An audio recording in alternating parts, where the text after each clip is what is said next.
sobre membrana plasmática.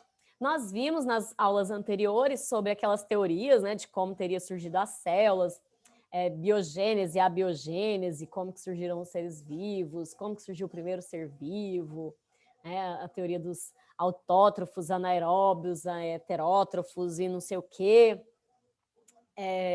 Hoje a gente vai falar, então, especificamente sobre a membrana da célula. Então, nós vimos também sobre a parte celular, né? Teoria celular, como que o Robert Hooke viu a primeira célula. Hoje a gente vai falar, então, um pouquinho sobre como que a gente vai entender, né, o funcionamento da membrana, que é esse envoltório nuclear que delimita, que protege as trocas com o meio, quais são suas funções, sua composição e suas especializações. Antes da gente entrar aqui, dá uma olhada nessas reportagens aqui, ó. Por que é importante a gente entender um pouco sobre a membrana? Cientistas identificam como o novo coronavírus invade células humanas. Crianças teriam receptores ECA2 menos desenvolvidos. Então, quando a gente fala, por exemplo, de um vírus que consegue entrar numa célula, o fato de você entender, né, às vezes a própria estrutura da membrana explica isso. Não é, o vírus, ele é específico, ele não entra em qualquer célula. O caso do coronavírus é um vírus que causa problema inflamatório ali no sistema respiratório. Por quê? Porque ele tem afinidade pelo sistema respiratório. Tem pessoas que não têm muita essa afinidade, que é o caso das crianças, e tem outras que têm. Então, por isso que diferencia, né, essa questão de se o vírus vai ser mais letal, se vai ser menos letal, se ele vai entrar mais na célula ou não. Bom, o que é a membrana plasmática, então? A membrana é a estrutura que envolve e protege a célula. Ela é formada por duas camadas de lipídios, cheias de proteínas inseridas no meio, e ela tem algumas funções básicas. Ela tem a função de revestir a célula, de permitir a interação celular, por exemplo, entre uma célula e outra, para elas se reconhecerem, se ligarem ou não. E permeabilidade seletiva, que é a capacidade de controlar aquilo que entra e sai da célula. Então, tudo isso são funções da membrana de uma célula. Ela é composta por lipídios, proteínas e carboidratos. Então, eu tenho duas camadas de lipídios, cheios de proteínas aqui no meio, e o carboidrato, ele está ligado ou à proteína ou a lipídio, formando essas estruturazinhas aqui chamadas de glicocálix.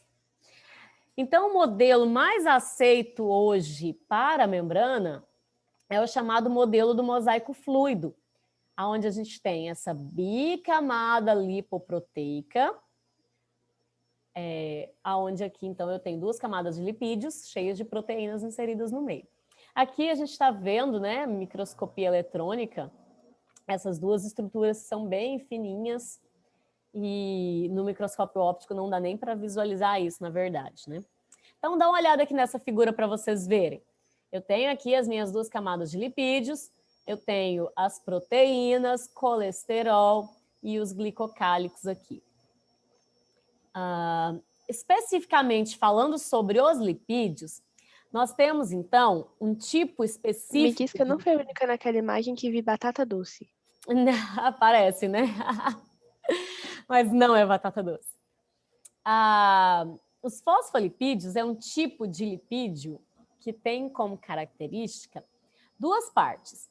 Uma parte dele é polar, que é essa cabeça hidrofílica, ou seja, essa parte tem afinidade pela água, e uma parte apolar, que não tem afinidade pela água, tem afinidade pela gordura, pelos lipídios, né? Então, é chamada de molécula anfipática, que tem uma parte polar e uma parte apolar. Esse é o fosfolipídio. Então, ela tem uma bicamada lipídica, duas camadas de fosfolipídios, que formam a membrana. Quanto à batata, né, a proteína que a gente tem aqui, elas podem ser periféricas ou podem ser integrais. Então, eu posso ter proteínas aqui, né, preenchendo o meio, ou eu posso ter proteínas aqui, né, na periferia dessa membrana. Toda célula, então, ela tem uma membrana que é isola do meio exterior, chamada de membrana plasmática. As proteínas presentes na membrana plasmática são fundamentais para a estrutura das células. Por quê, gente? Porque elas atuam preferencialmente no mecanismo de transporte. Ela é como se fosse um túnel que permite a passagem, a entrada de substâncias para dentro e para fora da célula de acordo com as necessidades dessa célula. Aqui nós temos também um pouco de colesterol na membrana. Na verdade, a gente vai ter isso só nas células animais. E ela tem a função de regular a fluidez dessa membrana. A membrana é um mosaico fluido, que eu falei para vocês, não é uma coisa dura, estática, né? E essa fluidez é regulada também pela presença do colesterol dentro dessa membrana. Essa estrutura aqui, gente, é o glicocálix. O glicocálix também é um carboidrato que pode estar associado ou a uma proteína ou a um lipídio. E esse glicocálix, ele é muito importante porque ele vai associar, ele vai ter uma função ali, principalmente de reconhecimento de outras células. Então, por exemplo, no sistema BO, o glicocálix, ele está presente ali nas hemácias. Então, o sangue A, ele tem uma proteína A, o sangue B tem uma proteína B, é uma estrutura, é um glicocálix, é uma proteína que fica aqui na membrana. O sangue AB tem as duas, o sangue O não tem nenhuma dessas duas proteínas. Ele tem função tanto para proteção da célula, reter nutrientes, mas também atua nesse reconhecimento celular e é exclusivo dos animais.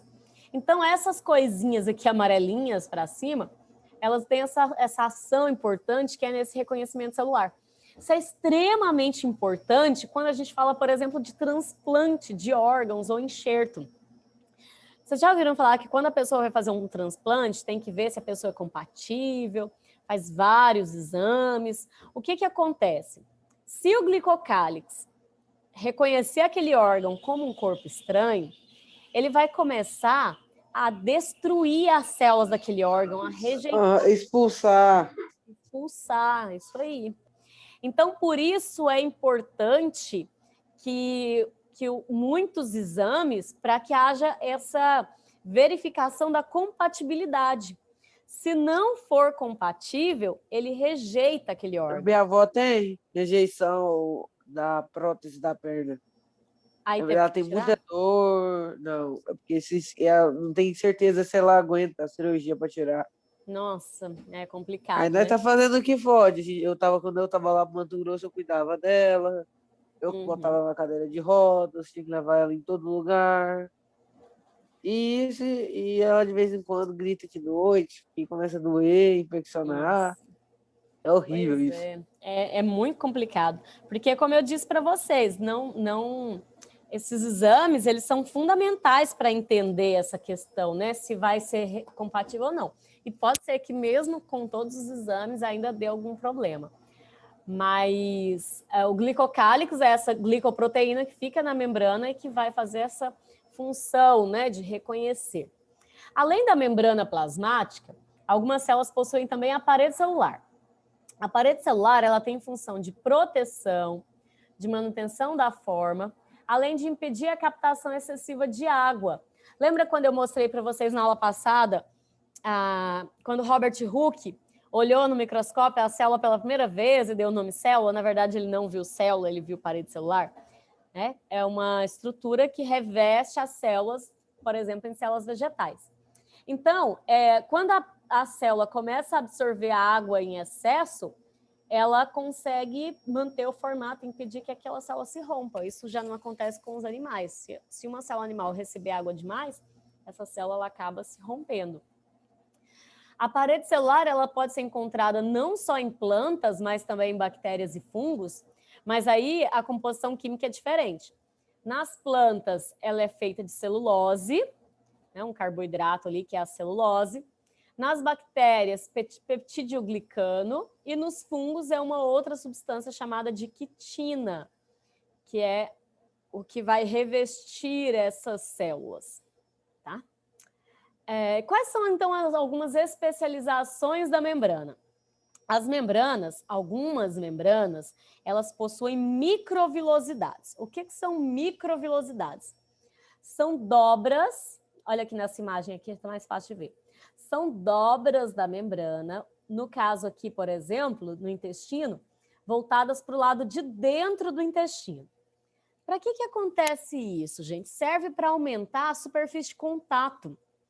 Se tem uma superfície de contato maior, ela promove uma maior absorção dos nutrientes.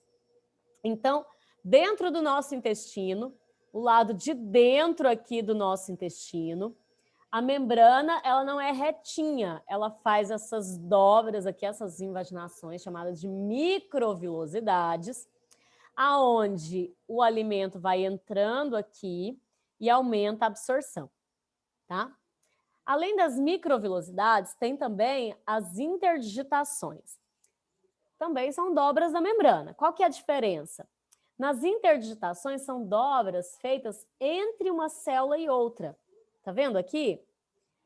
Por quê, pessoal? Funciona como se fosse um quebra-cabeça. E aí encaixa essas peças para aumentar a aderência entre uma célula e outra. As células se unem para formar os tecidos. Então, para que essas células consigam se unir para formar esses tecidos, acontece esse processo aqui de interdigitações, né? Como se fossem peças de um quebra-cabeça mesmo. E os desmossomos, o que são os desmossomos? São espécies de botões adesivos que também servem para ligar uma célula na outra. Então, você puxa aí, ó, a sua célula não se solta, ela está fortemente interagindo com a outra, conectada na outra. Então, para isso existem as interdigitações e existem também os desmossomos.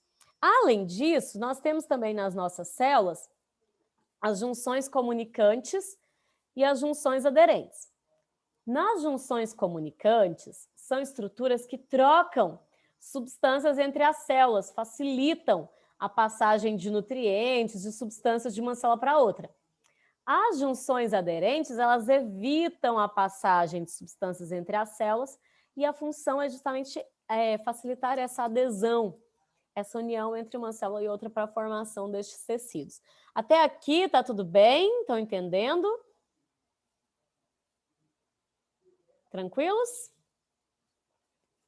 Então vamos lá. No caso das células vegetais, existem estruturas chamadas de plasmodesmos. O que são os plasmodesmos? Também são interligações entre membranas de células vizinhas. Então, eu tenho aqui a parede celular, essa verdinha. Aqui, acho que isso é um cinza, né? Eu tenho aqui a membrana de uma célula, aqui o cinza de cá, a membrana da outra célula. E os plasmodesmos são essas interligações entre membranas de células vizinhas. Olha só que bacana essa imagem, esse videozinho aqui, mostrando a fluidez da membrana, né? Como eu falei para vocês que ela não é estática. Aqui eu A tenho minha é as bem fluida, proteínas. por causa do colesterol. Tem muito colesterol? Então é bem fluida mesmo. Então dá para a gente observar bem essa fluidez aqui da membrana. Então, nós vimos hoje, né, até agora, as funções da membrana, sua composição e suas especializações. A partir de agora, a gente vai falar um pouquinho sobre os mecanismos de troca entre a célula e o meio. A célula tem dois mecanismos, ela tem o transporte passivo e ela tem o transporte ativo. O transporte passivo é quando não há gasto de energia. As substâncias, elas passam de um lado para outro, ou de dentro para fora, ou de fora para dentro, sem gastar energia por meio de 3 processos, que é a difusão simples, a difusão facilitada e a osmose. Já o transporte ativo é o contrário, é quando passa as substâncias de um lado para o outro da célula, mas com gasto de energia. Por que ela gasta? Daqui a pouquinho a gente vai falar sobre isso, presta atenção. Primeiro vamos entender isso aqui. Brasil é o 4º país com o número de diabéticos do mundo. São 12,5 milhões de pessoas, o que equivale a 7% dos brasileiros, segundo o Ministério da Saúde. Doença cresce acompanhando a obesidade. Olha só, gente, o que acontece aqui? O que é a diabetes? Alguém sabe me dizer? A alta quantidade de açúcar nas hemácias? No sangue, tá? Professora, é tipo uma falta de insulina para combater a glicose? não é combater, é assim, gente. Vocês estão indo no rumo, mais ou menos. Vamos lá, vamos entender. A insulina, a glicose, a diabetes é a alta quantidade de glicose no sangue. Por que isso acontece? Porque nós temos uma proteína que a gente produz que chama insulina. A insulina, ela se liga aqui em receptores da membrana, receptor de insulina, e vai fazer com que abra esse canal e a glicose que estava no sangue entre na célula e se converta em glicogênio ou vira energia para o nosso corpo. Então, a falta de insulina faz com que essa glicose não entre nas células e se acumule no sangue, tá? Então, o que é a diabetes?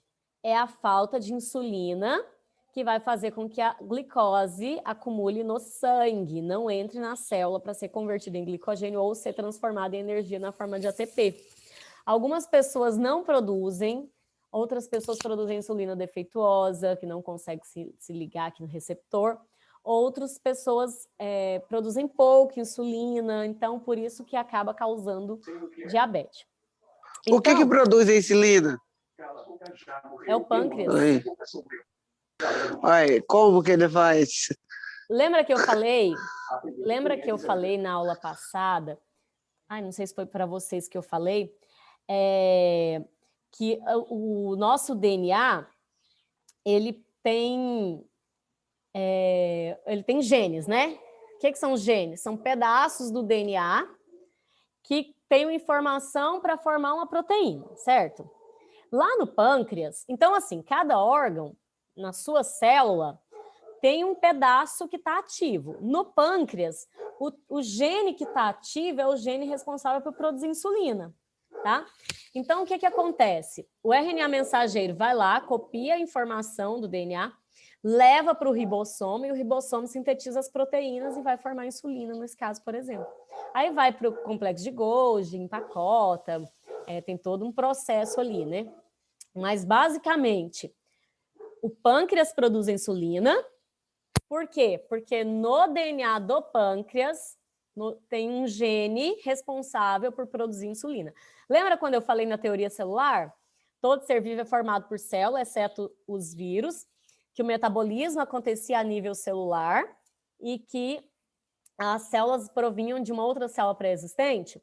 Então, lá no pâncreas tem um gene que está ativo, que manda a informação, tipo como se fosse a receitinha de como produzir essa insulina. Entendeu, Davi?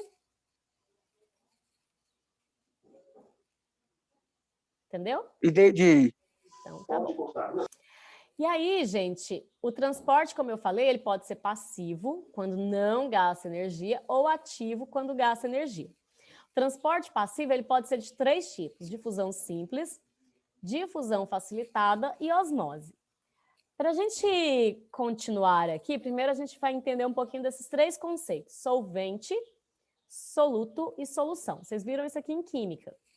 A água é um dos principais solventes que existem no mundo, é chamado solvente universal, porque ele consegue dissolver uma variedade muito grande de solutos. O soluto é aquilo que vai ser dissolvido ali naquele solvente, aminoácidos, sais, vitaminas ou açúcares. E a solução é a união desse solvente com esse soluto. Por que é importante a gente entender isso? Porque, de acordo com a concentração da minha solução, é que eu vou observar se vai acontecer a difusão, se vai entrar ou vai sair da célula, está relacionado com a concentração, tá? Então, no transporte passivo, isso aqui é muito importante vocês entenderem. Primeiro, não gasta energia. Por que não gasta energia? Porque ela vai a favor do gradiente de concentração. Ele vai passar de onde está mais concentrado para onde está menos concentrado, tá? Então, dá uma olhadinha aqui nessa figura para vocês entenderem isso. Aqui eu tenho soluto e aqui eu tenho água, que é o meu solvente. Aqui no meio, uma membrana semipermeável. Por transporte passivo, aonde tem muito soluto de cá, ele vai atravessando pela membrana até vir para o lado de cá e igualar e equilibrar os dois. Ok? Então, a ideia é que isso aconteça até atingir o equilíbrio. Beleza? Estão entendendo? Então, transporte passivo não gasta energia. Transporte passivo não gasta energia. E ele vai passar do mais concentrado para o menos concentrado até atingir o equilíbrio. E isso independe se tem um ou dois componentes ali, ou três, ou quantos forem. Um é independente do outro. Esse lado está mais concentrado dessa molécula. Esse lado de cá está mais concentrado dessa molécula. Então, essa daqui, que essa cor de bufugido, sei que cor é essa, vai passar para o lado de cá, meio laranjado, né? Essa roxinha passa para cá, até que os dois lados fiquem igualados das duas substâncias diferentes. Tranquilos? Então, a difusão ela pode ser de dois tipos. Ela pode ser simples ou facilitada. Na difusão simples, o que acontece? Eu tenho moléculas apolares, como, por exemplo, oxigênio, gás carbônico, nitrogênio, e ela vai passar diretamente pela membrana. Então, esse lado de cá estava mais concentrado, esse lado de cá estava menos. Por exemplo, o lado de fora da célula estava mais concentrado que o lado de dentro. Ela atravessa aqui pela membrana e vem para cá até igualar. Olha aí para vocês verem nesse videozinho mostrando, né, como é que funciona isso. Vou voltar, presta atenção. Então, o lado que tinha mais passou para o outro lado e o lado que tinha menos, então, ficou igualado os dois. Ok? Agora, existe um outro tipo de transporte passivo que é chamado de difusão facilitada. Na difusão facilitada, agora as minhas moléculas são polares, como, por exemplo, água, íons, açúcares. E ao invés dela passar diretamente pela membrana, ela vai passar através das proteínas. A proteína funciona como uma ponte, um canal que vai passar essas moléculas aí de um lado para o outro. Do mesmo jeito, do lado mais para o menos concentrado, sem gasto de energia. Então, a gente tem aqui, por exemplo, a proteína canal. A proteína canal ela é mais rápida e menos seletiva. E ela vai, então, de onde os íons se ligam aqui, de onde está mais concentrado para onde está menos, até atingir o equilíbrio. Além da proteína canal, tem um outro tipo de proteína, que é a proteína carregadora. Essa daqui já é específica. Essa daqui precisa ter uma substância que vai encaixar aqui certinho para ela conseguir carrear, né, e passar aqui para o outro lado, muda a forma da proteína. Então, é chamada proteína carregadora. Carregadora que é específica nesse caso, não é qualquer substância. Agora, então nós vimos que transporte passivo não gasta energia, vai de onde está menos para onde está mais concentrado. Aí a gente viu, né? Difusão simples, são moléculas apolares, que vão passar, né? De onde está menos para onde está mais concentrado, de onde está mais para onde está menos concentrado, qualquer lugar da membrana. Nós vimos, então, a difusão facilitada, que vai de onde tem mais para onde tem menos, mas através da proteína. Essa é a diferença, e são substâncias aqui, como nós vimos, moléculas polares. E tem a osmose. Gente, presta muita atenção, isso aqui é muito, muito importante vocês entenderem esse conceito. De preferência, eu peço até que vocês anotem. Osmose é a passagem de água do meio menos para o mais concentrado. Osmose é a passagem de água do meio menos para o mais concentrado.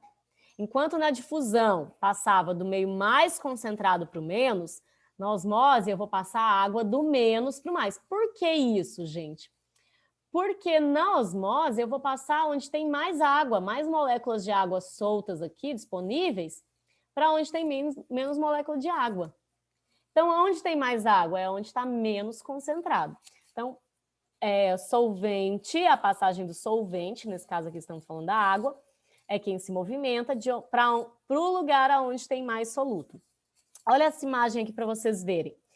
Né? Desse lado aqui, nós temos essa pretinha molécula de água e esse azul, açúcar.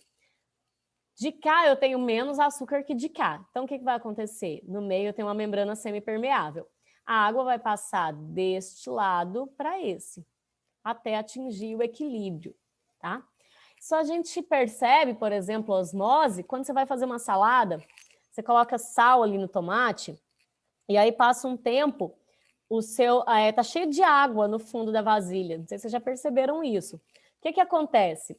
Você colocou o sal do lado de fora. Imagina que esse aqui é o sal e aqui é a sua célula. Esse lado aqui é a sua célula. Se você pôs sal de cá, o lado de fora está mais concentrado que o lado de dentro da célula. Então, por osmose, a célula vai perder água, por isso que fica cheio de água lá. Ok? E tem um tipo específico de proteína canal que serve especificamente para transporte de água, que são chamadas aquaporinas. Olha aí para vocês verem, né? O solvente está aqui, a moléculazinha de água, e ela transporta essa água para dentro da célula. Então, dá uma olhadinha aqui nesse esquema para vocês verem. Se o meu meio for hipotônico, ou seja, menos concentrado que a célula, a água vai entrar na célula. Se o meu meio for isotônico, a água vai entrar e sair na mesma quantidade porque está igual, tanto dentro quanto fora. Se o meu meio for hipertônico, meu meio está mais concentrado que a célula começa a perder água e murcha, tá? Olha só aqui para vocês verem.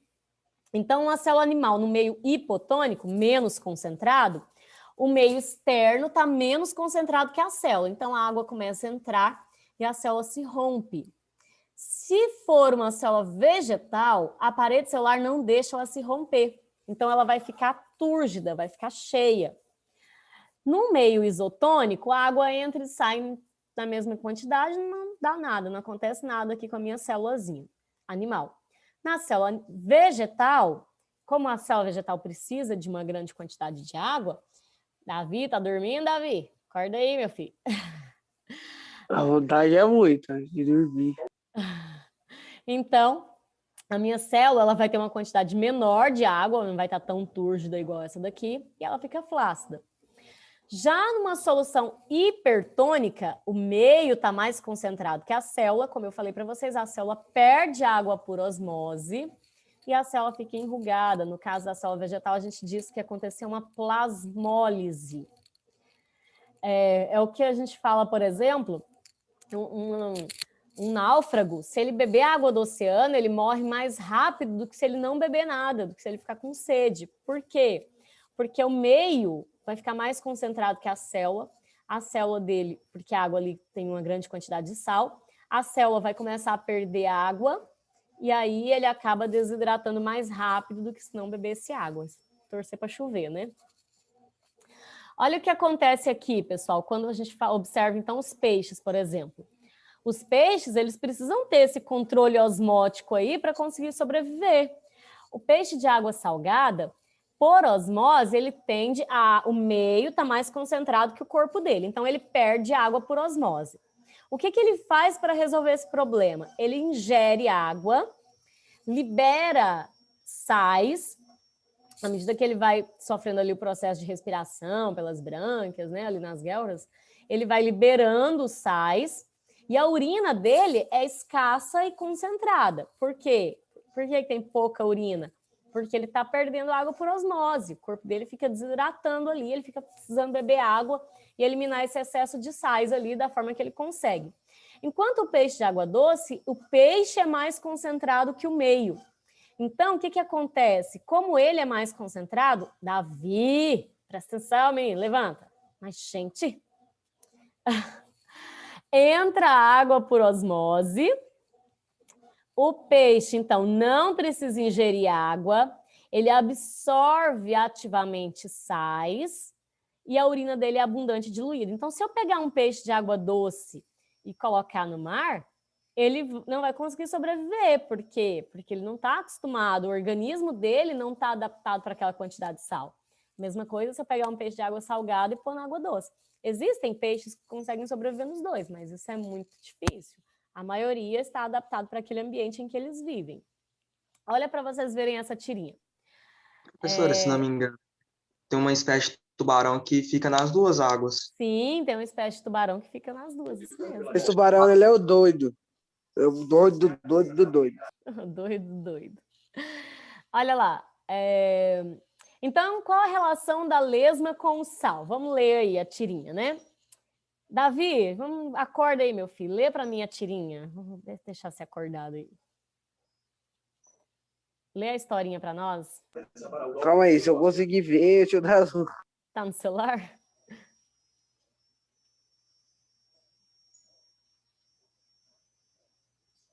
Ah, eu leio. Pode deixar, então. Olha só. Vamos lá. Titanic parece ser da hora. 3 horas depois. Isso é triste demais. Não, Jack.